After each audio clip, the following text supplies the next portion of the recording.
The chamber was enormous, built to hold the representatives of 47 different species. Ambassador Chen Rodriguez stood in the center of the circular room, feeling very small. Above her, thousands of eyes watched from elevated platforms. Some of those eyes were like human eyes. Others glowed in the dark. Some were compound like insects. A few species did not have eyes at all, but Chen knew they were watching her anyway. She had practiced her speech for months. She had memorized every word, every pause, every gesture. Earth had sent its best diplomat to this moment. This was humanity's chance to join the great community of galactic civilizations. This was the moment that would change everything. Honored members of the Galactic Council, Chen began, her voice amplified to reach every corner of the vast chamber. I stand before you today representing the people of Earth. We are a young species, we know this. We have much to learn from the wisdom of older civilizations, but we come here with open hearts and open minds. We wish only to take our place among the stars, to trade with you, to learn from you, and to contribute what we can to the greater galactic community. She looked around the chamber, trying to make eye contact with as many representatives as possible. Some looked back with what might have been sympathy. Others turned away. The Kelteran representative, High Arbiter Velthun, sat in the highest seat of all. His species looked almost human, except for the silver skin and the third eye in the center of his forehead. That third eye never blinked. It stared at Chen with something that looked very much like contempt. Chen continued her speech. She talked about Earth's achievements. She talked about human art, human science, human philosophy. She talked about humanity's desire for peace. She showed images of Earth, beautiful blue and green against the black of space. She showed images of human children playing, human families laughing, human cities full of life. When she finished, there was silence. It stretched on for nearly a minute. Then High Arbiter Velthun stood. The chamber fell even quieter. We have heard Earth's petition, Velthun said. His voice was cold and flat. We have reviewed humanity's history. We have studied human behavior. We have analyzed human psychology and human culture. And we have reached a decision. Chen felt her heart beating faster. This was it. After decades of preparation. After humanity's first contact with alien life. After all the hopes and dreams of billions of people back home. This was the moment. The Galactic Council votes to deny Earth's petition for membership, Velthun announced. Furthermore, we are establishing a quarantine zone around all human-controlled space. No trade will be permitted. No technology transfer will be allowed. No contact between humanity and civilized species will be tolerated. Earth and its colonies are hereby isolated from galactic civilization indefinitely. The words hit Chen like a physical blow. She heard gasps from the human delegation behind her.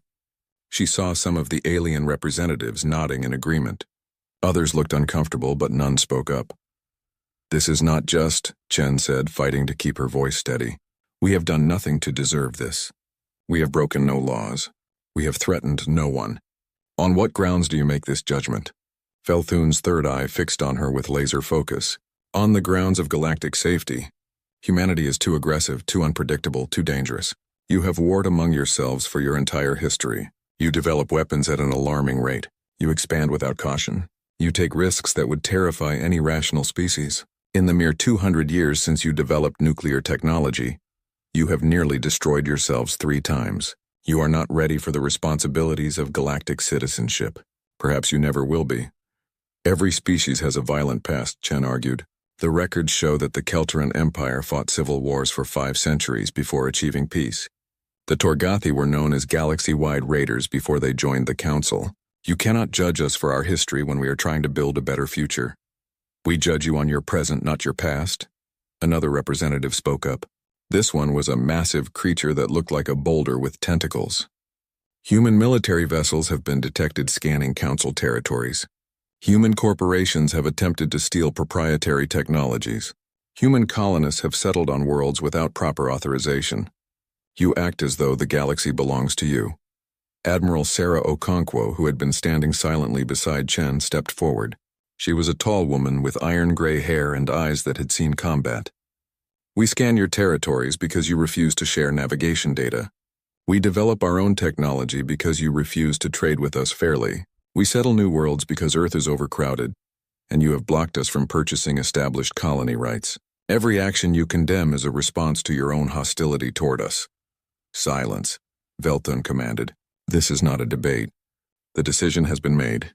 The vote was 41 in favor of quarantine, 4 opposed, 2 abstaining. Earth is isolated. You have 1 month to withdraw any human presence from shared space. After that, any human ship found outside the quarantine zone will be destroyed without warning. This hearing is concluded. The gavel came down with a sound like thunder. Chen wanted to scream, to argue, to demand justice. But she was a diplomat. She bowed stiffly and turned to leave. The human delegation filed out of the chamber in stunned silence. Behind them, the alien representatives began to talk among themselves. Chen heard fragments of conversation as she left. Too dangerous, yes, the Kelterans are right. But did you see their art? Such passion. Better to be safe. Who knows what weapons they will develop? My trade consortium will lose billions from this decision. Small price for safety. The door sealed behind them with a hiss. The human delegation stood in the corridor outside, looking at each other. Dr. Marcus Webb, the head of Earth Science Delegation, was the first to speak. They are afraid of us, he said quietly. They should be, Admiral Okonkwo replied. Her voice was hard as steel. If they think we will just accept this, they do not understand humans at all. Chen leaned against the wall. She felt tired, defeated. What can we do? They control the hyperspace lanes. They control the trade routes. They have technology centuries ahead of ours. We are one species against 47. Then we adapt, Okonkwo said. That is what humans do. We survive. We overcome. They want to isolate us? Fine. We will build our own civilization. We will develop our own technology. And one day they will regret this decision. Sarah, be realistic, Chen said. Without access to their knowledge, our development will be set back by centuries. Our colonies are already struggling. How will we support them without trade? Webb adjusted his glasses, a nervous habit he had when he was thinking. Chen, do you know why I think they are really afraid of us? It is not because we are aggressive. Half the species in the Council have more violent histories than we do. It is because we innovate, we create. We solve problems in ways they never expect. Their civilizations are old, stable, set in their ways. We are young and chaotic, and we do not accept limitations. That terrifies them. Marcus is right, Okonkwo said. Look at our history. Whenever humans have been told something is impossible, we find a way to do it anyway. They think isolation will contain us. I think it will free us. We will not waste time trying to fit into their systems. We will build our own. Chen looked at her colleagues. Despite everything, despite the crushing disappointment of the day, she saw determination in their eyes. Perhaps they were right. Perhaps this was not an ending, but a beginning. The journey back to Earth took 3 weeks. The human delegation used that time to plan. They sent encrypted messages ahead, preparing Earth's government for what was coming. They drafted proposals for new research initiatives, new exploration missions, new colony support systems. When they finally arrived at Earth, they found the planet in turmoil. News of the quarantine had spread. Some people were angry. Some were afraid. Many were both. Protests filled the streets of major cities.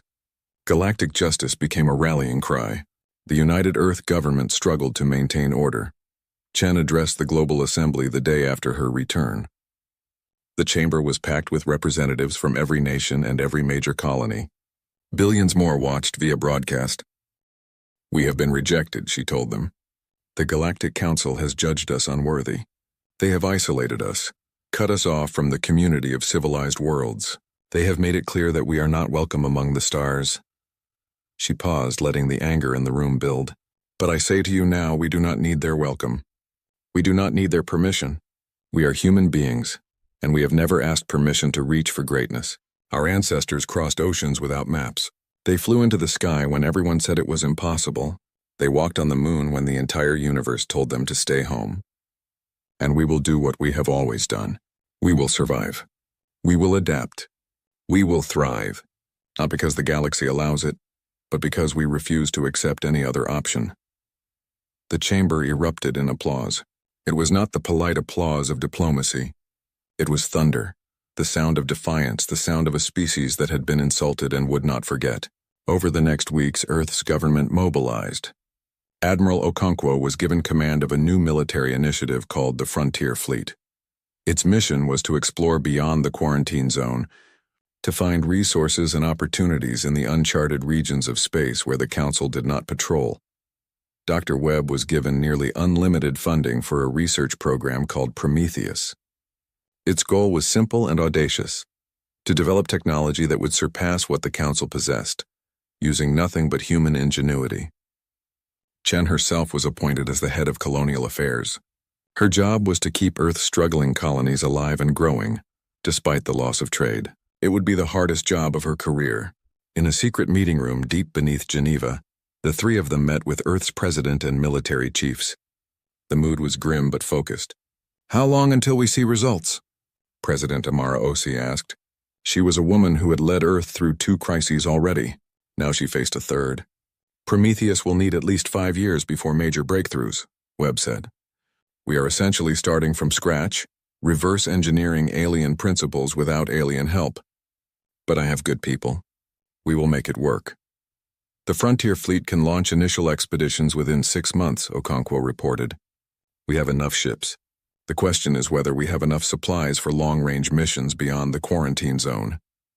"The colonies are our weak point," Chen admitted. "Mars, Europa, and Titan can sustain themselves. But the newer colonies, the ones in other star systems, they were dependent on Council trade. We need to establish supply lines, and we need to do it fast." President Osei nodded slowly. "Then that is our priority. Keep the colonies alive. Keep them loyal. If we lose them, we lose everything. Sarah, your Frontier Fleet needs to prioritize finding resources we can use to support the outer colonies. Marcus, Prometheus needs to focus on technologies that will help us become self-sufficient. Chen, I know you will do everything possible for our people out there, but I need you to understand something." She looked at each of them in turn. "We are entering what historians will probably call the long night. Things will get worse before they get better. People will suffer. Some colonies may fail, but we cannot give up. We cannot surrender, because if we do, if we accept this judgment and fade away quietly, then we prove the Council right. We prove that humans are not strong enough, not smart enough, not worthy enough to stand among the stars. I will not accept that." "Will you?" "No, ma'am," all 3 answered together. "Good," Osei said. "Then let us begin. The galaxy has tried to lock us away. Let us show them what happens when you corner a human being. Let us show them what we build in the darkness." They left that meeting knowing that the fate of humanity rested on their shoulders. It was a heavy burden. But as Admiral Okonkwo said to Chen in the corridor afterward, humans had always done their best work when their backs were against the wall. The quarantine came into effect 30 days after the Council's verdict. Human ships withdrew from shared space. The last human trading post in Council territory closed down. The invisible walls went up around human space, monitored by Council drones and patrol ships. Earth and its colonies were alone. But in that isolation, something began to grow. It was anger, yes, but also determination. It was the stubborn human refusal to accept fate. It was the knowledge that they had been judged and found wanting, and the burning desire to prove that judgment wrong. In laboratories across Earth and its colonies, scientists worked day and night on Prometheus. They took apart the few pieces of alien technology they had managed to acquire before the quarantine. They studied the principles, then threw away the alien solutions and looked for human ones. In shipyards orbiting Luna and Mars, workers built vessels designed not for trade but for survival. These were ships meant to venture into the unknown and return with what humanity needed to endure. In government offices and colonial administrations, people like Chen worked to stretch limited resources across an entire civilization. They made hard choices. They prioritized. They sacrificed. And on the bridge of the first Frontier Fleet vessel to leave the quarantine zone, Admiral Okonkwo looked out at unexplored space and gave the order that would echo through history. "Take us beyond the boundary. Take us where they have never looked. Humanity does not ask for permission anymore. We make our own way now." The ship jumped to faster than light speed, leaving Council space behind. It was the first step on a long journey. Humanity had been banned from the galaxy. Very well, they would build something better. They would build their own kingdom. The first 5 years were the hardest. Earth had prepared as best it could, but no amount of preparation could soften the shock of complete isolation. The colonies in particular suffered. Titan Colony, which had relied on imported food from Council agricultural worlds, faced starvation in the first winter. Chen Rodriguez worked 20-hour days coordinating emergency supply runs from Earth and Mars, pushing aging transport ships to their limits. 2,000 people died on Titan that first year. Chen attended a memorial service via video link, watching colonists who had lost children, parents, friends. She promised them it would get better. She hoped she was not lying. Admiral Sarah Okonkwo stood on the bridge of the frontier vessel Discovery as it entered a star system no human had ever seen before. The ship was 5 months beyond the quarantine zone now, venturing deeper into unexplored space than any Council vessel had traveled in centuries. The Council preferred to stay in their established territories, following the same trade routes they had used for thousands of years. That conservatism was about to become humanity's advantage. "Commander Park, what are the sensors showing?" Okonkwo asked. Commander James Park, a young officer with sharp eyes and quick reflexes, studied his display. 3 rocky planets in the habitable zone, Admiral. The second one has oxygen in the atmosphere, lots of water, and the asteroid belt beyond the 4th planet is showing massive mineral deposits, iron, platinum, rare earth elements, more than we could mine in a century. Okonkwo allowed herself a small smile. "Mark this system as priority 1. Send the data back to Earth immediately. This is what we needed." Over the next 3 years, the Frontier Fleet found 17 systems like that one. None were as rich as Council space, but they were unclaimed and undefended. More importantly, they were beyond Council jurisdiction. Humanity began mining operations in 12 of those systems, harvesting resources that would keep the colonies supplied and Earth's factories running. But mining alone would not save humanity. They needed technology. They needed to catch up with species that had been traveling the stars for thousands of years, while humans were still banging rocks together. That was where Dr. Marcus Webb and the Prometheus program came in. Webb had always been considered brilliant but unconventional. His colleagues at the Global Institute of Technology had often complained that he did not follow proper research protocols. He took shortcuts. He tried experiments that should not work. He mixed disciplines that had no business being mixed. Now, with the weight of human survival on his shoulders, those unconventional methods became humanity's secret weapon. The Council's faster-than-light travel used something called hyperspace lanes. These were natural channels through spacetime that allowed ships to travel enormous distances quickly. The problem was that these lanes were fixed. You could only go where the lanes went.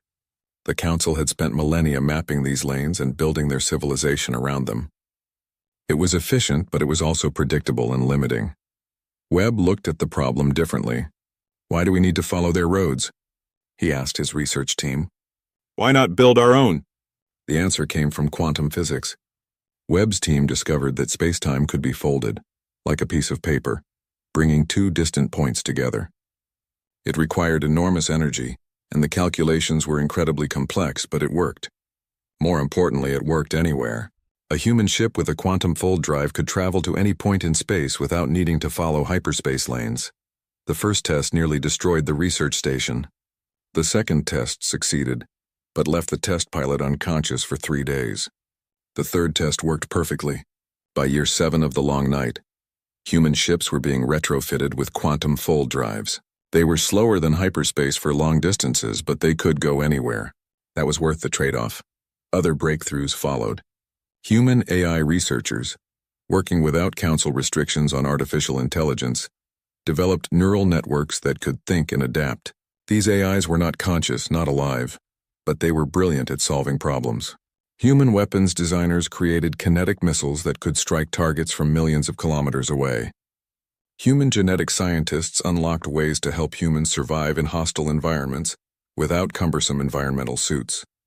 The Council had spent thousands of years developing their technology carefully, cautiously, making sure each advancement was safe and stable.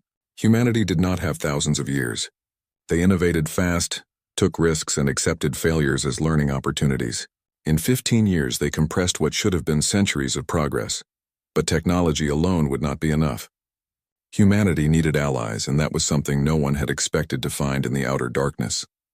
Captain James Ketter commanded a scout ship called the Pathfinder. He was 35 years old and had spent most of his adult life in space. He had been part of the Frontier Fleet since its founding, and he had seen things that would give diplomats nightmares. He had found dead worlds, He had found ruins of civilizations that had destroyed themselves. He had found beauty and horror in equal measure in the unexplored regions beyond. Council space. What he found in year 12 changed everything. The Pathfinder was investigating a nebula when sensors detected artificial structures. At first, Keter thought they were council installations, but the design was wrong. These structures were crude, cobbled together from salvaged materials and desperation. They were also inhabited. Hail them, Keter ordered. All frequencies. Let them know we are peaceful. The response came in a language the ship's computers did not recognize, but the tone was unmistakable. It was afraid. It took 3 days of patient communication before Keter learned the truth. The structures belonged to a species called the Kryn. They were warriors by culture, with bodies built for combat and a society based on honor and strength. 20 years ago, they had applied to join the Galactic Council. The Council had rejected them, calling them too aggressive and too militaristic. The Kryn had protested. They had argued. They had made demands. The Council had quarantined them, just like humanity. Unlike humanity, the Kryn did not have the industrial base or technological knowledge to survive isolation easily. They had been dying slowly, their population scattered across a few desperate stations and ships. They expected Keter to be another council patrol come to finish them off. Instead, Keter offered them alliance. We are human, he told the Kryn commander, a scarred veteran named Therax. The council rejected us too. They called us too dangerous, too unpredictable. They tried to make us disappear. But we refused to die. We have been surviving out here for 12 years now. We have resources. We have technology. What we need are allies who understand what it means to be judged and cast aside. Therax studied Keter through the video link. The Kryn looked like someone had crossed a human with a bear and a tank. He was massive, covered in thick plates of natural armor with 4 arms and eyes that glowed amber. When he spoke, his voice rumbled like an avalanche. Why would you help us? What do you gain? A friend, Keter said simply. And the galaxy will learn that when it rejects someone, it does not make them disappear. It makes them allies. The alliance between humanity and the Kryn started small. Human supply ships brought food and medicine to Kryn stations. In exchange, Kryn warriors began serving on human vessels, their natural strength and combat abilities making them invaluable crew members. More importantly, they shared what they knew. The Kryn had different technologies than humans, different approaches to problems. The exchange of knowledge benefited both species. News of the human-Kryn alliance spread through the outer territories. Other quarantined species heard about it and reached out. The scifi, a species of brilliant mathematicians and philosophers who had been rejected for being too detached from practical concerns, made contact. The Vorn, an insectoid species rejected for their hive mind structure, sent ambassadors. By year 18 of the Long Night, humanity was no longer alone. They had allies, partners, friends. Together, these rejected species formed something new. They called it the Terran Alliance, named after Terra. The old Latin name for Earth, Chen Rodriguez, now older and grayer but no less determined, found herself negotiating treaties with alien species the Council had deemed unworthy. She discovered that she liked these species far more than she had liked most Council members. The Kryn were direct and honest. The scifi were thoughtful and wise. The Vorn were industrious and creative. None of them played the political games that Council species seemed to love. They were all survivors, and survivors understood each other. We need to formalize this, Chen told President Osei during one of their regular meetings. Osei was in her 3rd term now, her hair completely white but her mind still sharp. The Terran Alliance needs structure. We need laws, trade agreements, mutual defense pacts. We need to build something that will last. Agreed, Osei said. But we need to be careful. We cannot replicate the Council's mistakes. We cannot create a hierarchy where some species are more important than others. That is what drove us all out here in the first place. Then we build something different, Chen said. Every species has an equal voice. Decisions are made by consensus, not by the strongest forcing their will on the weakest. We protect each other because it is right, not because we expect something in return. It was an idealistic vision, perhaps too idealistic, but the Terran Alliance was built by idealists and survivors, and they made it work. Over the next 5 years, the Alliance grew stronger. Trade flourished between member species. Technologies were shared freely. Cultural exchanges became common. Kryn warriors trained human soldiers. Human engineers helped Vorn workers build better habitation structures. SCI-FI philosophers taught at human universities. Admiral Okonkwo, now in her 70s but still refusing to retire, oversaw the construction of the Bastion worlds. These were 5 heavily fortified systems that guarded the borders of Terran Alliance space. Each one was a fortress, equipped with the best weapons and defenses that human and allied ingenuity could create. They served 2 purposes: to defend against any Council aggression, and to show the galaxy that the Alliance was here to stay.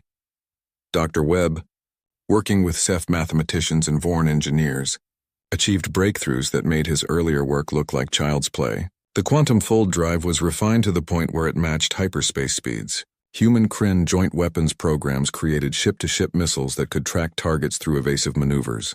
Vorn hive-mind coordination techniques were adapted to human and Kryn fighter squadrons, allowing them to operate with perfect synchronization. By year 25 of the Long Night, the Terran Alliance was no longer a collection of desperate survivors clinging to life in the outer darkness. It was a civilization. It was growing, thriving, powerful. Earth, renamed the Throne World in recognition of humanity's role as the founder and heart of the Alliance, had gone from a quarantined backwater to the capital of an interstellar nation. But the galaxy was about to notice. It happened by accident. A Council patrol ship, hunting pirates near the edge of civilized space, picked up unusual readings. Following those readings, they discovered a Terran Alliance mining outpost. The patrol ship approached cautiously, expecting to find a primitive operation running on salvaged equipment. Instead, they found a state-of-the-art facility with advanced sensors, powerful defensive weapons, and multiple species working together. When the patrol ship requested identification, the station's commander, a human woman named Captain Sarah Lynn, replied with calm confidence. "This is Terran Alliance Mining Station 77. You are approaching Allied sovereign territory. State your intentions or withdraw." The Council patrol ship did not know what to make of this. The Terran Alliance? Allied sovereign territory? These were terms that implied organization, government, military strength. The report said the quarantined species should be struggling to survive, not building mining operations and claiming sovereignty. The patrol ship withdrew and reported what they had found. The report made its way up the Council chain of command. Within a week, it reached Kepler Station, where the Galactic Council held its sessions. High Arbiter Velthun read the report 3 times, each time with growing disbelief. It had been 25 years since he had presided over humanity's rejection. In that time, he had assumed the human problem had solved itself. Isolated species always faded away eventually. They ran out of resources, or their populations declined, or they destroyed themselves in internal conflicts. That was how it always worked. But humanity had not faded away. They had built something. They had allied with other rejected species. They had claimed territory. They had military installations. They were calling themselves sovereign. This was unacceptable. This was intolerable. This was dangerous. Velthun called an emergency council session. Representatives from all 47 member species gathered to hear his report. When he finished, the chamber erupted in argument. "This is exactly what we feared," a Torgan representative declared. "The humans have become aggressive expansionists, just as we predicted. They are building an empire in the outer territories." "An empire of rejects and outcasts," another voice added. "The species we deemed unfit for civilization." Of course they would band together. Misery loves company, but not everyone was convinced. A few representatives, particularly those from species that traded in the outer regions and had heard rumors of the Terran Alliance, spoke more cautiously. "Perhaps we should investigate further before taking action," a Delphian representative suggested. "We do not know their true strength or intentions. Rushing into conflict could be costly." "Investigate?" Velthun's third eye focused on the Delphian with visible contempt. "They are building military installations. They are claiming sovereign territory. They are allied with species we specifically rejected as dangerous. What more do we need to know? Every day we delay is a day they grow stronger. We must act now while we still hold overwhelming advantage." The debate continued for hours. Finally, a vote was called. Should the Council send a fleet to the Terran Alliance to demand their submission and dissolution? Should they enforce the quarantine with military force if necessary? The vote was 39 in favor, 6 opposed, 2 abstaining. The Galactic Council would send a fleet. They would remind these upstart species that there was only one galactic government and it was not the Terran Alliance. They would show them that rejecting council authority had consequences. High Arbiter Velthun smiled as the vote concluded. He had made the mistake of being lenient with humanity once, of simply isolating them instead of crushing them. He would not make that mistake again. The humans and their pathetic allies would learn their place. They would submit or they would be destroyed.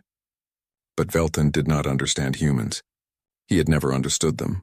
If he had, he would have known that the absolute worst thing you could do to a human being was threaten them after they had already survived your worst. On the throne world, Admiral Okonkwo received intelligence about the Council's vote 3 days before the official declaration of intent. The Terran Alliance had spies now, informants within Council space who saw the wisdom of humanity's approach and quietly shared information. Okonkwo called an emergency meeting of the Alliance Defense Council. Leaders from all allied species gathered, including General Therax of the Kryn, prime mathematician Selendis of the Ceph, and Queen Vixtha of the Vorn. The Council is sending a fleet, Okonkwo told them. They intend to intimidate us into dissolving the Alliance and accepting their authority. They believe we will scatter and hide like frightened animals. Therax's forearms clenched into fists. Then they will learn what happens when they corner warriors. They will learn what happens when they underestimate those they have wronged, Selendis added, her voice musical but hard. Queen Vixtha, speaking through her translator, made a chittering sound that the device rendered as cold laughter. They think we are weak because we were cast aside. They will discover their error. The Hive stands with humanity. Okonkwo looked at her allies, these beings from different worlds with different cultures, and felt pride. Then we prepare for war. Not because we want it, but because they are leaving us no choice. Send orders to all Bastion worlds. Bring the defense fleets to full readiness. Contact all outposts and colonies. Everyone needs to understand what is coming. She paused, then added quietly, and send a message to President Ose. Tell her the long night is ending. One way or another, the galaxy is about to learn what we built in the darkness. The Terran Alliance expanded rapidly over the next 5 years. 4 more quarantined species were discovered and integrated into the Alliance. New colonies were established in unclaimed territory. Trade flourished. The Alliance's economy, built on cooperation and shared resources rather than exploitation, grew stronger each year. Most importantly, the Alliance's military continued to develop. Dr. Marcus Webb, working with scientists from all allied species, created weapons and defenses that the Council had never imagined. Swarm drones controlled by Vorn hive minds, energy shields that adapted in real time using Ceph mathematical models, kinetic weapons that could fire projectiles at relativistic speeds, stealth technology that made Alliance ships nearly invisible to Council sensors. Admiral Okonkwo oversaw the construction of 5 more Bastion worlds, bringing the total to 10. These fortresses ringed Alliance space, each one a nearly impregnable defensive position. But Okonkwo was not content to simply defend. She trained assault forces, practicing coordinated attacks that combined human tactics with Kryn ferocity and Vorn coordination. The Alliance would defend its territory, yes, but if pushed, it would push back hard. Earth itself transformed in those years. The throne world became a symbol of what the Alliance represented. In the capital city of Geneva, the Alliance Hall rose, a massive structure built with materials and labor from every member species. Inside, representatives from dozens of worlds met to debate, discuss, and decide the future of their civilization. Chen Rodriguez presided over these meetings with a skill honed by decades of diplomacy. She had learned something important during the long night. Unity did not mean uniformity. The Alliance's strength came from its diversity. Humans brought innovation and adaptability. Kryn brought martial strength and honor. Ceph brought wisdom and calculation. Vorn brought industry and coordination. Other species brought their own unique contributions. Together, they were stronger than any single species could ever be. But not everyone was happy with the Alliance's success. Within Council space, the debate raged. The hardliners, led by High Arbiter Velthun and supported by the Keltran Empire, demanded military action. They argued that the Terran Alliance was a threat to galactic stability and needed to be crushed before it grew too powerful. The moderates, a smaller but vocal group, argued for caution. The Alliance had proven it could defend itself. More importantly, Some Council species were starting to question whether the Council's rejection of these species had been wise. If the Terran Alliance could build a thriving civilization from rejected species, what did that say about the Council's judgment? The debate might have continued indefinitely if not for an incident in year 33 of what had once been called the Long Night. A Council patrol intercepted a human merchant vessel in neutral space. Despite the vessel being outside Alliance territory and carrying legitimate trade goods for neutral worlds, the Council captain ordered it seized. When the human captain protested, the Council ship opened fire, destroying the merchant vessel with all hands. 37 civilians died, 22 humans, 8 Kryn, 4 Sef, and 3 Vorn. They had been carrying medical supplies to a neutral colony suffering from a plague outbreak. They had been unarmed. They had done nothing wrong except be members of the Terran Alliance. When news of the attack reached the throne world, the reaction was immediate and volcanic. Protests filled the streets. Citizens of all species demanded justice. The Alliance military mobilized, and Prime Minister Chen Rodriguez, now in her 70s but with fire still burning in her eyes, made a broadcast that every being in the galaxy would hear. For 33 years we have endured isolation. We have endured rejection. We have built our own civilization because you told us we were not worthy of yours, and we accepted that. We did not seek conflict. We did not threaten you. We only asked to be left alone to build our future in peace. Her voice hardened. But now you have murdered our civilians. You have killed innocents carrying medicine to the sick. You have declared by your actions that you will not even let us live in peace. Very well. If the Council wants war, the Terran Alliance will give them war. But know this. We are not the desperate survivors you rejected decades ago. We are a kingdom of free peoples, and we will defend our own. The long night is over. The dawn comes, and it will be red. The declaration sent shockwaves through the galaxy. The Council had wanted to intimidate the Alliance. Instead, they had given the Alliance justification for war and united its people in righteous anger. Even the most peaceful members of the Alliance, species that had counseled caution and diplomacy, now supported military action. General Therax, now Supreme Commander of all Alliance ground forces, assembled his armies. Admiral Okonkwo, though she was now 80 years old and her body failing, refused to step down from command of the fleet. Dr. Webb worked around the clock to ensure every Alliance ship had the latest weapons and defenses. But Chen Rodriguez, even in her anger, still thought like a diplomat. Before the first shot of war was fired, she sent one final message to the Galactic Council. It was not a plea for peace. It was a warning. You have declared through your actions that the Terran Alliance has no right to exist. We reject your declaration. We will exist. We will thrive. We will defend ourselves. And when this war is over, when the last shot is fired and the last ship falls, the galaxy will remember this. You could have lived in peace with us. You chose not to. What happens next is on your conscience, not ours. The message ended with coordinates. The Alliance was not going to wait to be attacked. They were going to strike first at a Council military base in the border regions. It would be the opening move in a war that would reshape the galaxy. On the bridge of the Defiant, Admiral Okonkwo looked at her assembled fleet. 300 ships representing the full military might of the Terran Alliance. Human vessels painted with Earth's blue and green. Kryn warships decorated with battle honors. Sef science vessels converted to military use. Foreign hive ships carrying thousands of warriors. And dozens more ships from smaller allied species all ready to fight and die together. This is it, she said quietly to Therax, who stood beside her in full battle armor. This is what we built. This is what we are. Not conquerors, but defenders. Not empire, but kingdom. A kingdom of free peoples who refuse to bow. Therax's amber eyes glowed with anticipation. Then let us show the Council what happens when they make free peoples into enemies. Let us show them the strength of the kingdom they tried to destroy before it was born. All ships, Okonkwo commanded, her voice carrying to every vessel in the fleet. Engage quantum fold drives. Target coordinates transmitted. We go to war not because we want to, but because we must. We fight not for conquest, but for survival. We stand not as divided species, but as one alliance, one kingdom, one people. For the Terran Alliance. For our fallen. For our future. The fleet jumped to faster than light speed, leaving Alliance space behind. They were heading into Council territory, into the heart of their enemy's power. It was a bold move, perhaps a desperate one, but humanity had always done its best work when desperate, and now they had allies who shared that human trait. The refusal to surrender, the determination to survive, the courage to face impossible odds and fight anyway. The Terran kingdom, built in darkness and isolation, was about to show the galaxy what it had become. The Council had tried to make humanity and its allies disappear. Instead, they had created something stronger than they could imagine, and that strength was about to be tested in fire.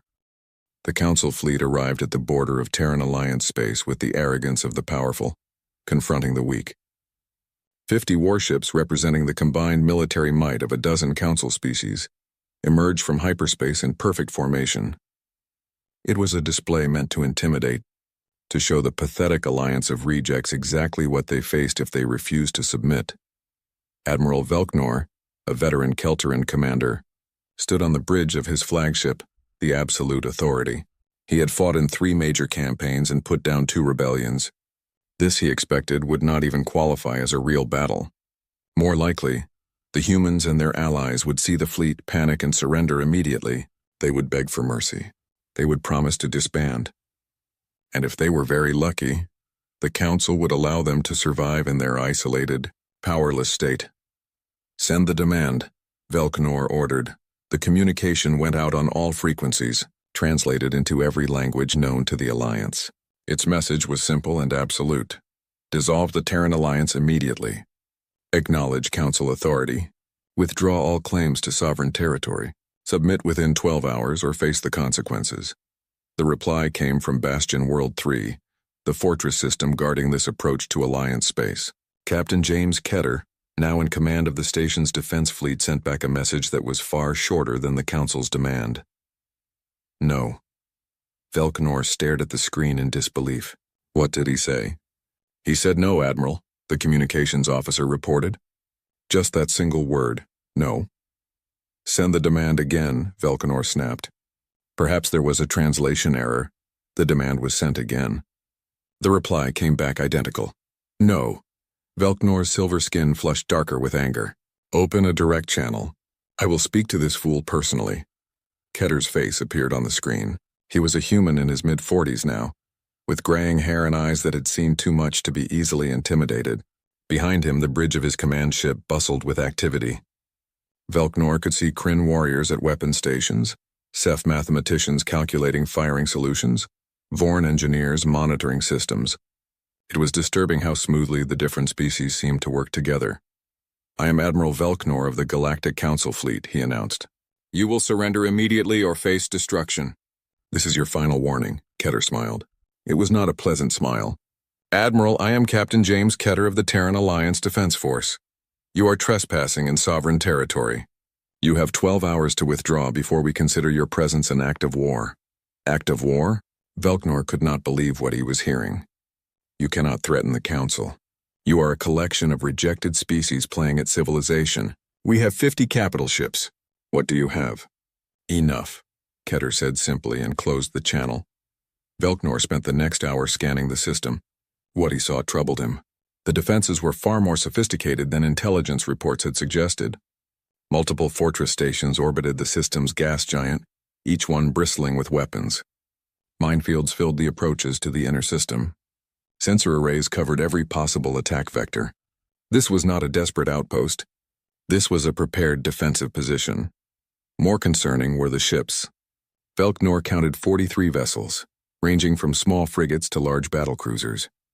The designs were strange, clearly cobbled together from multiple technological traditions. But they looked functional, and they were positioned with tactical intelligence. Whoever commanded these forces knew what they were doing. Still, 50 against 43 were good odds, and Council technology was supposed to be superior. Velknor gave the order to advance. What happened next would be studied in military academies for the next century.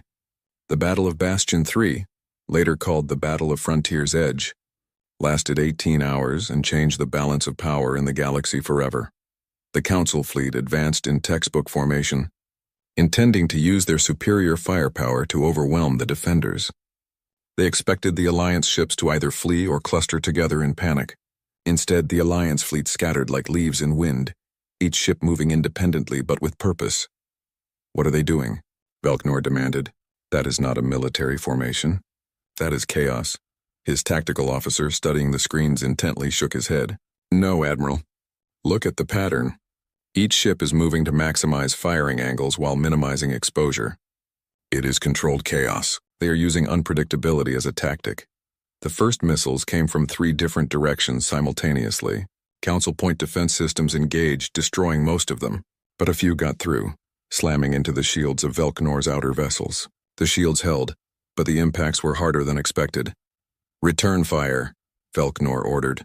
All ships, target the largest enemy vessels. The Council fleet opened up with their main weapons.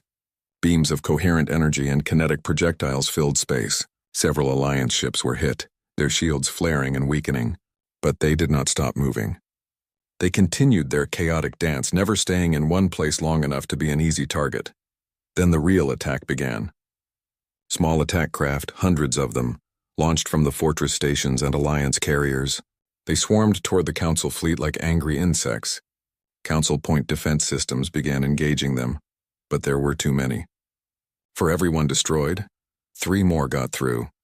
The attack craft were piloted by Kryn warriors with human tactical AIs coordinating their movements. They attacked in perfect synchronization, multiple craft focusing on single Council ships, hitting weak points in shields and armor. It was like being attacked by a single intelligent organism made of hundreds of parts. Break formation, Velknor ordered as the attack craft tore into his fleet. All ships engage freely. Destroy those fighters. But breaking formation was exactly what the Alliance wanted. As the Council ships scattered to deal with the attack craft, the Alliance's larger vessels moved in, targeting isolated Council ships with focused fire. The battle devolved into a chaotic melee, and in chaos the Alliance thrived. A human destroyer, damaged and with shields failing, accelerated directly toward a Council cruiser. Velknor watched in horror as it became clear what the human captain intended. They would not dare, he whispered. They dared. The destroyer rammed the cruiser at full speed, both ships exploding in a ball of nuclear fire. It was insane. It was wasteful. It was terrifying, and it worked. The Council fleet, accustomed to civilized warfare where ships withdrew when damaged, did not know how to respond to an enemy willing to die to take them down. The psychological impact was devastating. Admiral Okonkwo watched the battle from the bridge of her flagship, the Defiant, positioned one system away with reinforcements. She did not need to be at Bastion 3. Keter was handling the battle brilliantly, but she needed to be close enough to respond if things went badly. They are fighting well, General Therax rumbled beside her. The massive Kryn warrior had insisted on accompanying Okonkwo, leading a strike force ready to reinforce Bastion 3 if needed. Keter understands that humans and Kryn together are stronger than either alone. The Council is learning this lesson the hard way. They are also learning that we are not afraid to die, Okonkwo said quietly. That ramming attack, it will haunt them. They think we are reckless. They do not understand that we are desperate, and desperation makes humans dangerous. Hours passed. The battle raged on. Council ships began to withdraw, damaged and demoralized. They had come expecting an easy victory. Instead, they had been bloodied by an enemy they had dismissed as irrelevant. Admiral Velknor, on a bridge now darkened by damaged systems, made the hardest decision of his career. All ships withdraw to hyperspace. We retreat. It was a retreat that would echo across the galaxy. The mighty Galactic Council, faced with the upstart Terran Alliance, had attacked and been driven back. News of the battle spread fast. In Council space, the reaction was shock and denial. In the outer territories, among other quarantined species and marginalized groups, the reaction was hope. The Council had been humiliated, and humiliation demanded response. High Arbiter Velthun, receiving Admiral Velknor's report, felt rage like he had never experienced before. The humans had done this. The humans and their pathetic allies had defeated a Council fleet. This could not stand. This would not stand. Assemble the Grand Council, he ordered.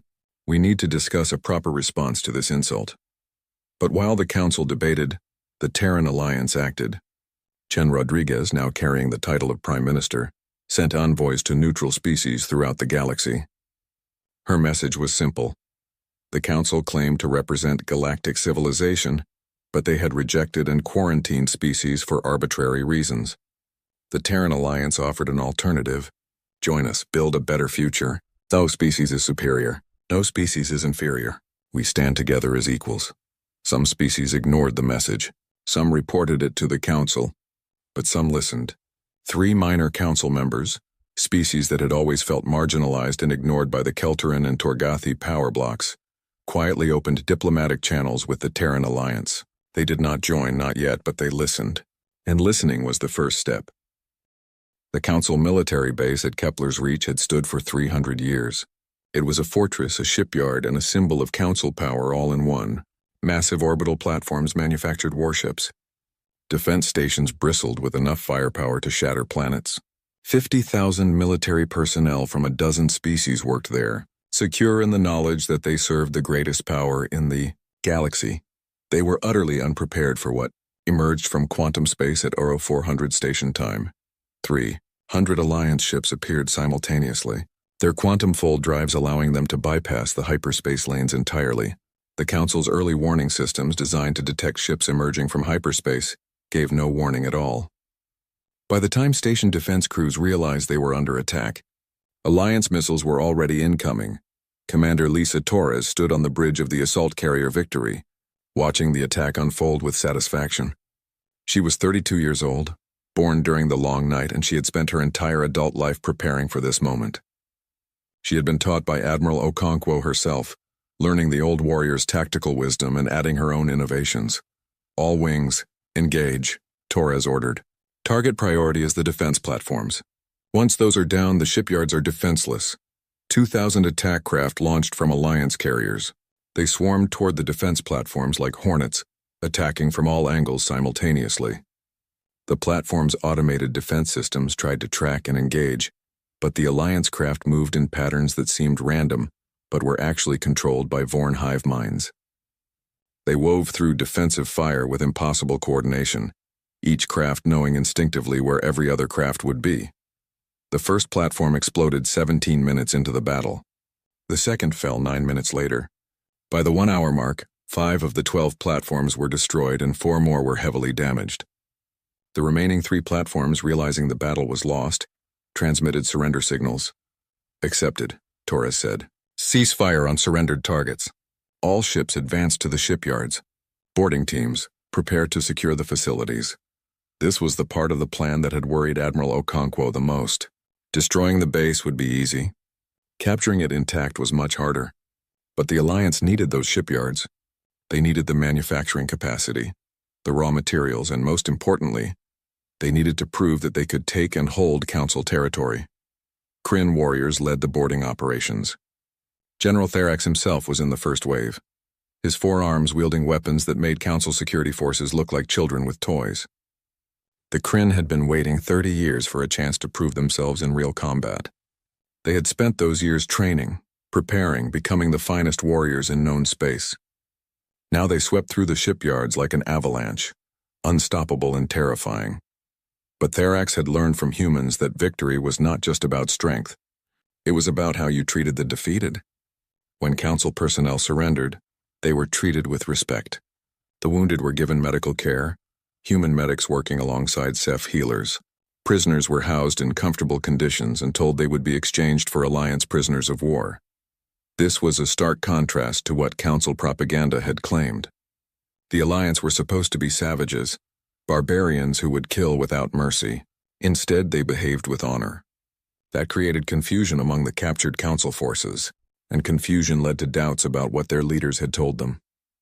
The Battle of Kepler's Reach lasted 36 hours from first shot to final surrender. When it was over, the Terran Alliance controlled a major Council military base, had captured or destroyed 53 Council warships, and had taken 18,000 prisoners. Alliance losses were significant but acceptable. 28 ships destroyed, 4,000 casualties. More importantly, the Alliance had proven they could attack deep into Council space and win. The psychological impact was enormous.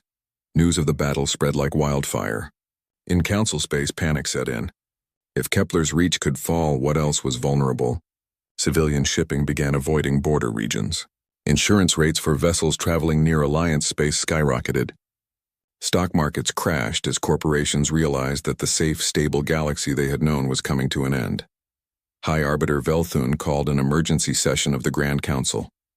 The chamber was packed, representatives from all member species present. The mood was ugly. Some species were demanding immediate retaliation. Others wanted to negotiate. A few were quietly wondering if they had picked the wrong side. "This is unacceptable," Velthun thundered. His third eye blazed with fury. "The Alliance has invaded Council territory. They have destroyed Council property. They have taken Council citizens prisoner. This is an act of war, and we must respond with overwhelming force." "We did respond with force," a Delphian representative pointed out. "We sent a fleet to Bastion 3 5 years ago. They defeated us. We sent ships to intercept their merchant vessels. That started this war. Perhaps we should consider that our strategy is not working." "Coward," Velthun spat. "You would surrender to these upstarts? You would let them dictate terms to the Council?" "I would consider reality," the Delphian replied calmly. "The reality is that the Alliance is stronger than we anticipated. The reality is that they have technology we do not fully understand. The reality is that some of our own member species are quietly sympathizing with them. We can continue this war and risk losing more, or we can negotiate from a position that is still relatively strong." The debate raged for hours. Finally, a vote was called. Should the Council mobilize for total war against the Terran Alliance? The result was 34 in favor, 11 opposed, 2 abstaining. It was a weaker majority than Velthun had hoped for, but it was enough. The Council began mobilizing the largest fleet in its history. They called it the Grand Armada. Ships from all member species were requisitioned. Reserves were activated. Shipyards worked triple shifts to repair damaged vessels and build new ones. Within 6 months, the Council had assembled a fleet of over 2,000 warships. It was an impressive display of power. But it came with costs. The mobilization strained the Council's economy. Civilian trade suffered as military needs took priority. And not all member species were happy about contributing to a war that many of them had not wanted. 3 species, all of them minor members that had long felt marginalized in Council politics, made a decision that shocked the galaxy. The Anthari, the Zevil, and the Quinn announced they were withdrawing from the Galactic Council and declaring neutrality in the war. They would not fight for the Alliance, but they would not fight against it either.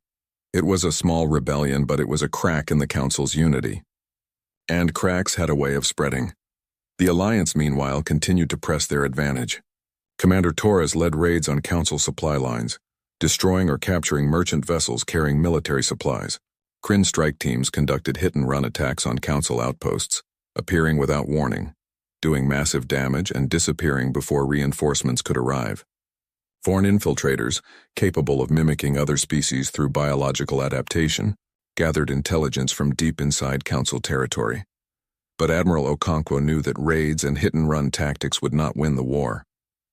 Eventually, the Council's Grand Armada would come, and when it did, the Alliance would face a battle that would decide their survival. She spent every waking hour preparing for that confrontation, knowing it would be her last fight. Her body was failing. The doctors gave her 6 months at most, but she was determined to see this through. She called a meeting of the Alliance military leadership, Commander Torres, General Therax, Prime Mathematician Selendis, Queen Vixtha, and representatives from every allied species gathered in the war room aboard the Defiant. "The Council is assembling their fleet," Okonkwo told them.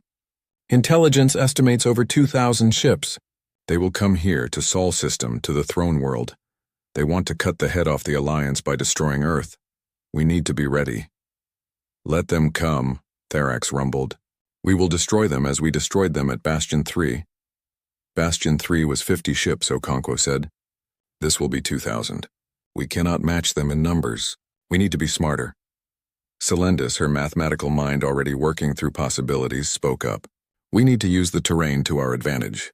Sol System has 8 planets, hundreds of moons, billions of asteroids. We can use all of them. We can create a 3-dimensional battlefield that negates their numerical advantage. We also need to break their unity," Torres added. "Intelligence reports say that not all Council species are committed to this war. If we can cause dissension in their fleet, make some species question why they are fighting, we might be able to turn some of them against each other." Queen Vixtha chittered, her translator rendering it as, "The Hive can coordinate defense platforms throughout the system. We can create a network that responds faster than any single species could manage. Each platform will know what every other platform sees and does. The enemy will face not individual defenses but one vast intelligence. Okonkwo listened to each suggestion, then smiled grimly. Good. We will use all of those ideas. But there is one more thing we need. We need to show the galaxy who we really are. Council propaganda says we are barbarians, savages, threats to civilization. We need to prove them wrong. When they come to destroy us, we need to fight with honor. We will not use weapons of mass destruction on planets. We will not target civilians. We will fight like warriors, not monsters. If we die proving that we deserve to exist. The meeting continued late into the night, planning every detail of Earth's defense. They studied the expected Council approach vectors. They positioned defense stations and minefields. They rehearsed tactics and countermeasures. They prepared for every contingency they could imagine. But as Okonkwo sat alone in her quarters after the meeting, she knew that no amount of preparation could guarantee victory. The Council had numbers, resources, and centuries of military experience. The Alliance had courage, innovation, and desperation. It would be enough or it would not. Either way, the galaxy was about to learn what happened when you tried to exterminate those who refused to die. 6 months later, the Grand Armada arrived at the edge of Sol System. 2,317 ships, the largest military force assembled in galactic history. They came in perfect formation, a display meant to intimidate and demoralize. At their head was High Arbiter Velthan himself, commanding from the massive dreadnought inevitable victory. Velthan looked at Earth through his view screen, that small blue world that had caused so much trouble. He thought about the human ambassador who had stood in his chamber 35 years ago, pleading for acceptance. He had rejected her then, certain it was the right decision. Now he would finish what he started. Humanity and its pathetic alliance would be destroyed. The Council's authority would be reasserted. Order would be restored. All ships, he commanded. Advance. Show no mercy. The Terran Alliance ends today. The Armada began moving into the system, engines burning bright enough to be seen from Earth's surface. 2,000 ships advancing in waves, preparing to crush everything in their path. On Earth, billions of people looked up at the sky and saw their doom approaching. Some prayed. Some cried, some simply waited, hoping that their defenders would be enough. In orbit around Earth, aboard the Defiant, Admiral Sarah Okonkwo watched the Council fleet advance. She was in a wheelchair now, too weak to stand, but her mind was still sharp and her will unbreakable. Around her, the Alliance fleet waited, 600 ships, all they could muster for Earth's defense. Outnumbered almost 4-1, Okonkwo opened a channel to every Alliance ship, every defense station, every fighter and drone in the system. They come to destroy us, she said. They come with overwhelming force, certain of victory. They think we will break. They think we will run. They do not understand that we have nowhere to run to, even if we wanted to. This is our home. These are our worlds. These are our people, and we will defend them to our last breath. She paused, gathering her strength. I am old. I have fought in more battles than I can count. I have seen humanity at its worst and at its best. And I tell you now, in this moment facing impossible odds, we are at our best. We stand together, human and alien, not because we are one species, but because we choose to be one people. The Council thinks that makes us weak. They will learn otherwise, for the Terran Alliance, for Earth, for every species that has ever been told they are not good enough. We fight. The Alliance fleet began to move, taking up positions throughout the system. They were outnumbered, outgunned, facing an enemy that wanted them extinct. But they were ready. They were human and Kryn and Ceph and Vorn and dozens of other species, united by shared defiance and mutual respect. The Battle of Sol was about to begin, and it would be a battle that would echo through history for thousands of years, not because of who won or lost, but because of what it represented. The moment when the rejected and despised stood against the powerful and proud and refused to yield. The Grand Armada kept advancing, confident and terrible. The Alliance fleet waited, desperate and determined. And between them, the void of space prepared to be filled with fire and death and the birth of something new. The Battle of Sol began not with a dramatic charge, but with mathematics. As the Council's Grand Armada pushed deeper into the solar system, they triggered the first layer of Alliance defenses. Thousands of automated mines positioned by Vorn workers and programmed by Ceph mathematicians activated simultaneously. They did not attack randomly. Each mine calculated the optimal moment to strike, coordinating with every other mine through the Vorn Hive network. The results were devastating. 300 council ships in the vanguard suddenly found themselves surrounded by explosions. Shields flared and failed. Hulls cracked. Ships that had seemed invincible moments before now tumbled through space, venting atmosphere and debris. High Arbiter Veltun watched the carnage from his command deck and felt the first cold touch of doubt. They had lost 47 ships in the opening minutes, and they had not even seen the enemy fleet yet. But he crushed that doubt immediately. They still had over 2,000 ships. The Alliance had at most 600. Numbers would prevail. All ships continue advance, he ordered. Tactical, map those mines and create safe corridors. Sciences, scan for the Alliance fleet. They cannot hide forever. But the Alliance was not hiding. They were hunting. Commander Lisa Torres had divided the Alliance fleet into 20 strike groups, each moving independently through the asteroid belt and around the outer planets. They used the system's natural terrain like guerrilla fighters, striking from unexpected angles and disappearing before the Council could respond. Torres herself commanded Strike Group Alpha, 12 ships including the carrier Victory. They emerged from behind Jupiter's moon Ganymede, fired a full missile salvo at a Council cruiser squadron, and vanished back into the moon's sensor shadow before return fire could find them. The Council squadron lost 4 ships and never even saw their attackers. This happened again and again across the system. Strike groups appeared, attacked, and vanished. The Council fleet tried to maintain formation, but the 3-dimensional battlefield and hit-and-run tactics were shredding their cohesion. Formations broke apart as individual ships or squadrons pursued Alliance vessels, only to be ambushed themselves. General Therax led a different kind of attack. Kryn boarding parties, launched from specially designed assault ships, targeted damaged Council vessels. Once aboard, the Kryn warriors were unstoppable. Their forearms wielded weapons with terrifying efficiency. Their natural armor shrugged off most small arms fire, and their warrior culture meant they never retreated, never surrendered. Within hours, the Kryn had captured 12 Council ships, killing or capturing the crews and turning the vessels' weapons against their former allies. But the Council was not helpless. They had numbers, resources, and experienced commanders. As the battle progressed, they adapted. Council ships began moving in tighter formations, protecting each other. They deployed their own fighter screens to counter Alliance attack craft. They used their superior sensors to track strike groups and set ambushes. The battle became a grinding slugfest, both sides trading losses. Alliance ships fought with desperate ferocity, but for every Council ship they destroyed, they lost ships of their own. The mathematics were brutal.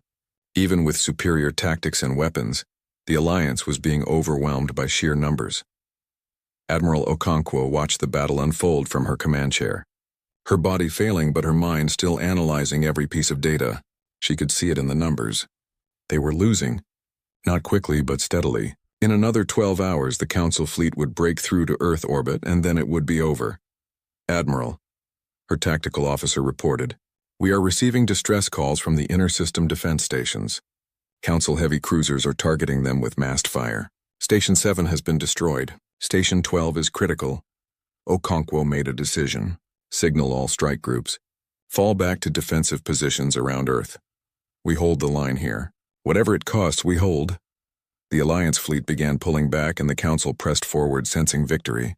They pushed through the asteroid belt, past Mars, into the inner system.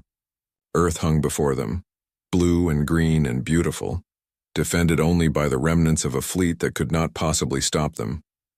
Veltun allowed himself a smile. All ships prepare for orbital bombardment. Humanity ends today. That was when everything changed. 20 ships emerged from quantum space, appearing between the Council fleet and Earth. But these were not Alliance ships. These were Council vessels bearing the insignia of the Delphian Confederacy, one of the member species. For a moment, everyone thought they had come to reinforce the Grand Armada. Then they opened fire on Veltun's flagship. What are you doing? Veltun screamed into the communications channel. We are on the same side. The Delphian commander's face appeared on screen. She looked sad but determined. No, High Arbiter, we are not. The Delphian Confederacy is withdrawing from the Galactic Council. We will not be party to genocide. We will not destroy a civilization that has done nothing except defend itself. Your war ends here. Before Velthun could respond, more ships emerged. Anthari vessels, Zavel cruisers, Quinn destroyers, and ships from 3 more council species announcing their withdrawal and their refusal to continue the war. 60 ships in total, turning against the council fleet they had been part of minutes before. The Grand Armada descended into chaos. Some ships immediately broke formation, their captains questioning whether they should even be fighting. Others opened fire on the turncoats, splitting the council fleet into warring factions. And through it all, the Alliance fleet pressed forward, taking advantage of the confusion. This was the moment Torres had been waiting for. All strike groups full attack. Target the most aggressive council vessels. Protect the ships that have sided with us. Show them they made the right choice. The battle became 3-sided chaos. Loyalist council ships fought both the Alliance and Rebel council vessels. The Rebels fought to protect themselves and, increasingly, to help the Alliance. And the Alliance fought to survive and to show their new unexpected allies that they were worth supporting. In the middle of it all, High Arbiter Velthun's dreadnought inevitable victory became the focus of concentrated fire.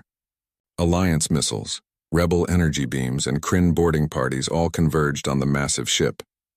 Its shields, designed to withstand anything, began to fail under the impossible barrage. Velthun stood on his bridge watching his perfect plan collapse into disaster. How had this happened? How had the inferior humans done this? They should have been crushed. They should have surrendered. They should have accepted their place. The answer came to him as his ship shuddered from another impact. They had never accepted their place. That was the entire point. Humanity did not accept limits. They did not accept rejection. They did not accept fate, and that spirit had infected other species, made them question the Council's authority, made them think that maybe the old ways were not the only ways. All hands, abandon ship, Velthun ordered quietly. He could have fought to the end, gone down with his vessel. But he was not a warrior. He was a bureaucrat who had believed in his own superiority so completely that he could not imagine losing. Now facing defeat, he only wanted to survive. The escape pods launched. Most of them made it to other council ships. Velthun's pod was intercepted by a Kryn assault craft. He was taken prisoner, dragged aboard a ship where warriors twice his size looked at him with contempt. Minutes later, the inevitable victory exploded, its reactor overloading. The flagship of the Grand Armada died in a ball of nuclear fire, and with it died the Council's hope of easy victory. The battle raged on for 6 more hours, but the outcome was no longer in doubt. With their commander captured and their fleet split by rebellion, the Loyalist Council forces began withdrawing. Some surrendered. Some fled into hyperspace. Some fought to the bitter end and were destroyed. When the guns finally fell silent, Earth still stood. The planet was scarred, its orbital infrastructure damaged, but it survived. More importantly, it had proven something that would echo across the galaxy. The Terran Alliance could not be destroyed by force. Admiral Sarah Okonkwo did not live to see the final victory. Her heart gave out 3 hours before the last council ship surrendered. She died in her command chair, watching the battle she had orchestrated, knowing that Earth would survive. Her last words, recorded by the ship's logs, were simple. "We held the line." Commander Torres assumed command of the Alliance fleet and oversaw the aftermath of the battle. The losses were staggering on all sides. The Alliance had lost 270 ships. The Council Loyalists had lost over 800. The rebel forces had lost 30. Hundreds of thousands were dead. The space around Earth was filled with debris and the frozen bodies of those who had fought and died. But the political consequences were even more dramatic than the military ones. Within days of the Battle of Sol, 6 more Council species announced their withdrawal from the Galactic Council. They cited the same reasons the Delphians had. The war was unjust, the Council had overreached its authority, and the Terran Alliance had proven it deserved to exist. The Galactic Council, which had ruled civilized space for 3,000 years, was collapsing. Member species were leaving. Others were demanding reforms. The Keltaran Empire, humiliated by the defeat and the loss of their High Arbiter, retreated into isolationism. The whole structure that had maintained galactic order was crumbling. Chen Rodriguez, now the undisputed leader of the Terran Alliance after Okonkwo's death, faced an enormous decision. The Alliance had won, but at terrible cost. They could press their advantage, continue the war, perhaps even conquer council space. Or they could do something different, something that no victorious power in galactic history had ever done. She called a meeting of the Alliance Assembly, the governing body that included representatives from every member species. The chamber was filled with beings from dozens of worlds, all waiting to hear what humanity's leader would propose. "We have won," Chen told them. "We have proven that we cannot be destroyed. The Council's Grand Armada is broken. Their member species are abandoning them. We could, if we wished, march on Kepler Station and take control of the Council itself. We could become what they were, the dominant power imposing our will on the galaxy." She paused, looking at each representative in turn. "But we will not do that. We did not fight this war to become conquerors. We fought to prove we had the right to exist. We fought for the principle that no species is superior to another, that all civilizations deserve respect. If we now turn around and impose our will on others, we betray everything we claim to believe." General Therax, sitting in a specially reinforced chair, designed to hold his massive frame, spoke up. "What do you propose, Prime Minister? The Council still exists. The species that supported them still command vast fleets. If we do not secure our victory, they may rebuild and attack us again." "I propose we build something new," Chen said. "Not the Galactic Council, with its hierarchy and its judgment of worthy and unworthy species. Not the Terran Alliance, which is defined by our rejection from that council. Something better. A galactic assembly where every species, great and small, has an equal voice, where decisions are made by consensus, not by the powerful dictating to the weak, where membership is voluntary and based on mutual respect, not conquest or coercion." Celendis, her mathematical mind already working through the implications, nodded slowly. "Such a structure would be difficult to manage. How do you ensure that important decisions get made when you need consensus from dozens of species?" "We accept that it will be messy," Chen replied. "We accept that it will be slow sometimes. We accept that it will be frustrating. But it will be just. And justice is worth some inefficiency." Queen Vixtha chittered her agreement. "The Hive approves. We have spent 35 years building something different from the Council.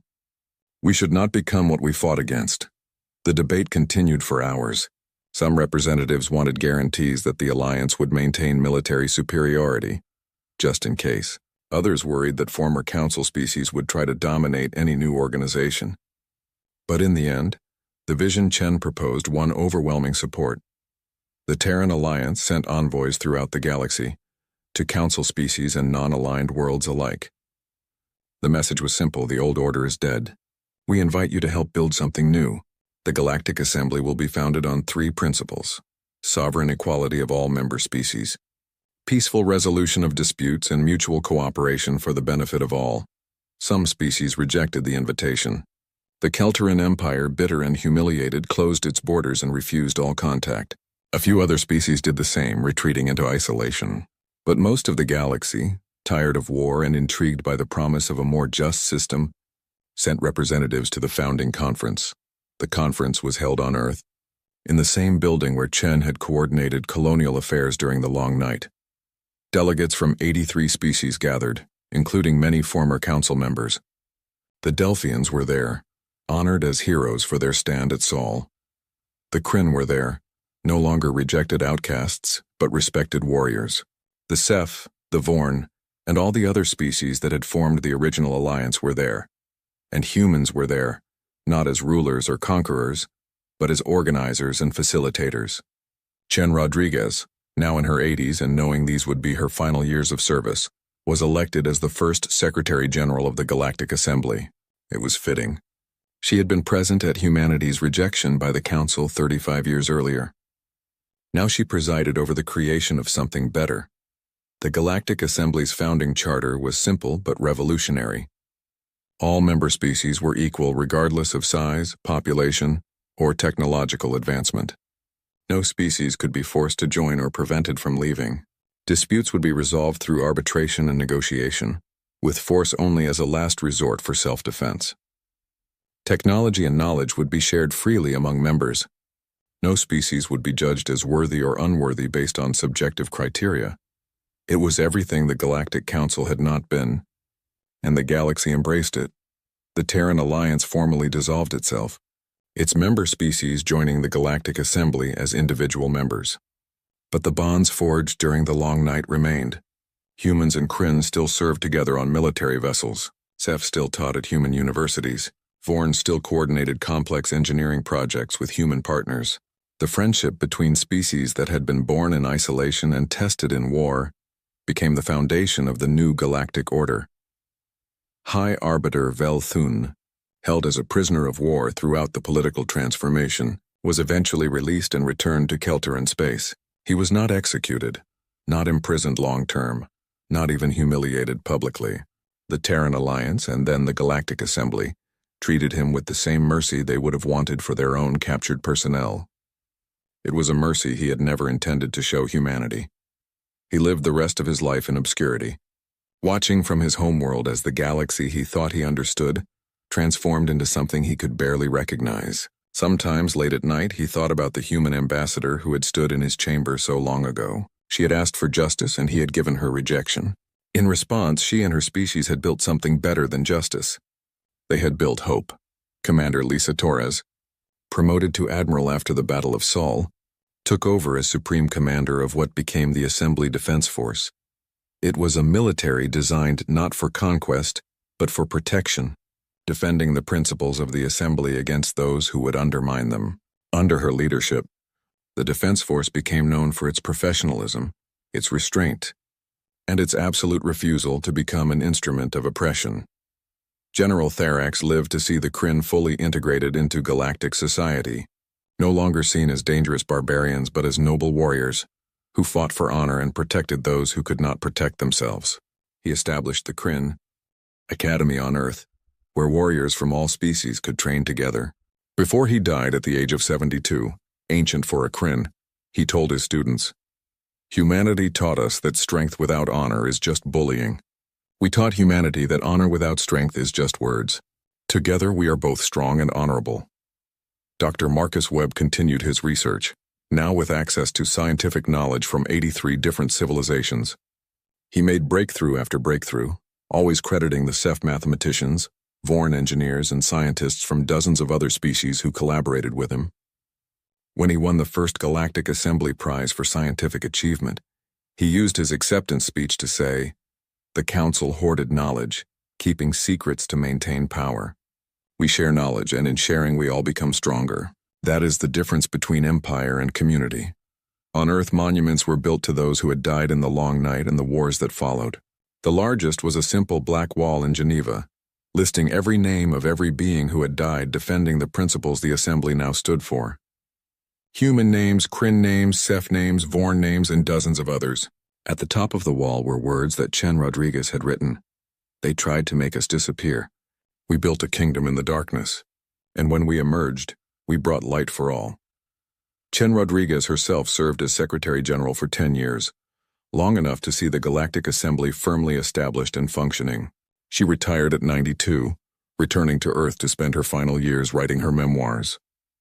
She called the book The Long Night, and it became required reading in schools across the galaxy.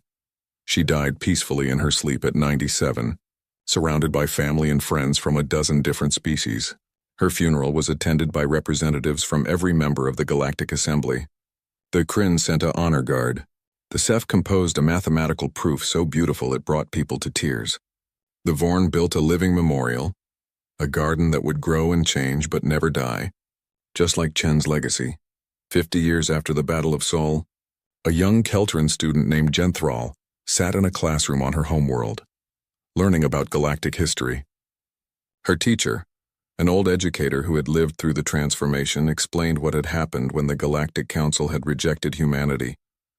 "They were arrogant," the teacher said. "We were arrogant. We thought we knew better. We thought we could judge who was worthy and who was not. We thought that isolating those we deemed dangerous would keep us safe. We were wrong about all of it." A student raised a tentacle. "But teacher, the history says humans were aggressive and unpredictable. Were we wrong to be concerned?" The teacher smiled sadly. "We were not wrong to be concerned. Humans are aggressive and unpredictable. But we were wrong about what that meant. We thought those traits made them dangerous to us. We did not understand that those traits also made them survivors, innovators, and builders. We saw their weapons and their wars and missed their art, their compassion, and their ability to unite disparate peoples. We judged them for their worst moments and ignored their potential for greatness. What happened to the Galactic Council? Another student asked. It collapsed, the teacher replied. When member species saw an alternative, when they saw that cooperation was possible without hierarchy, they abandoned the council. Some of us, like the Kelterans, were too proud to join the assembly for many years. We isolated ourselves just as we had tried to isolate humanity, but isolation is death, slow and lonely. Eventually, even we joined. Even I, who voted to reject humanity's petition all those years ago, now teach in a curriculum designed by humans, Ceph and Vorn working together. I teach my students that our greatest mistake was not our cruelty but our certainty. We were certain we were right. Humans proved us wrong. Do you regret it? The first student asked. Rejecting them?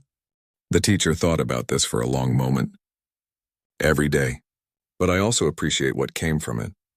If we had accepted humanity into the council, they would have tried to fit into our system. They would have adapted to our ways. Instead, forced to survive on their own, they built something better than we ever had. Sometimes the greatest gifts come from the worst mistakes. Humanity was our mistake. The Galactic Assembly was their gift to us in return. The lesson ended and the students filed out, chattering about what they had learned. The teacher remained, looking at an image on her display. It was the monument in Geneva, that black wall covered with names. So many names. So many people who had died because the council had been too proud and too fearful to accept something different. But they had not died for nothing. They had died so that the galaxy could learn a lesson it desperately needed. That diversity was strength. That cooperation was better than domination. That no species had the right to judge another as unworthy of existence. It was a painful lesson, bought with blood and suffering. But it was a lesson the galaxy would never forget. In the centuries that followed, the Galactic Assembly grew and prospered. New species were discovered and welcomed as equals. Old conflicts were resolved through dialogue instead of war. Technologies advanced as species shared knowledge freely. Culture flourished as artists and philosophers from different worlds collaborated and inspired each other. And at the heart of it all was the memory of the long night, when humanity and its allies had been cast aside, and had responded by building something better than anyone thought possible. It became a symbol, a reminder that the worst circumstances could bring out the best in people. That rejection could become motivation. That isolation could forge unity. That darkness could give birth to light. The galaxy had tried to ban humanity. Humanity had responded by building a kingdom, and that kingdom, built on principles of equality and respect, had shown the galaxy a better way forward. It was the most human thing imaginable. Faced with impossible odds and unjust treatment, they had simply refused to give up. They had survived, thrived, and in doing so changed everything. High above Earth, in the orbital space where the Battle of Sol had been fought, a memorial station now floated. Visitors from all over the galaxy came to see the place where the old order had died and the new order had been born. They looked out at the blue planet below and tried to imagine what it had been like for the people down there, watching a fleet of 2,000 ships approaching to destroy them. And they read the plaque that had been placed there with words written in every language of every assembly member species. Here, humanity stood against those who sought to erase them. Here, allies old and new fought side by side for the right to exist. Here, the powerful learned that force alone cannot destroy the determined. Here, the galaxy learned that those who survive rejection become the strongest of all. Remember this place. Remember these people. Remember that kingdoms are not built by the powerful forcing their will on others, but by the determined building something worth defending. The story of humanity's rejection and rise became the founding myth of the Galactic Assembly, told and retold across worlds and cultures. Parents told it to children. Teachers told it to students. Leaders invoked it when facing difficult decisions. It was a reminder of what was possible when people refused to accept the limits others placed on them. And on Earth, in the city where Chen Rodriguez had once returned from Kepler Station to report humanity's rejection, a new generation of humans grew up knowing they were part of something greater than themselves. They had not lived through the long night. They had not fought in the Battle of Sol. But they carried the legacy of those who had, the knowledge that their ancestors had faced extinction and responded with defiance, courage, and the unshakable human conviction that a better future was always possible if you were willing to fight for it. The galaxy had banned humanity, Humanity had defied them, and in defying them, humanity had saved not just themselves but everyone. The kingdom they built in darkness became a light for the entire galaxy, and that light would never be extinguished.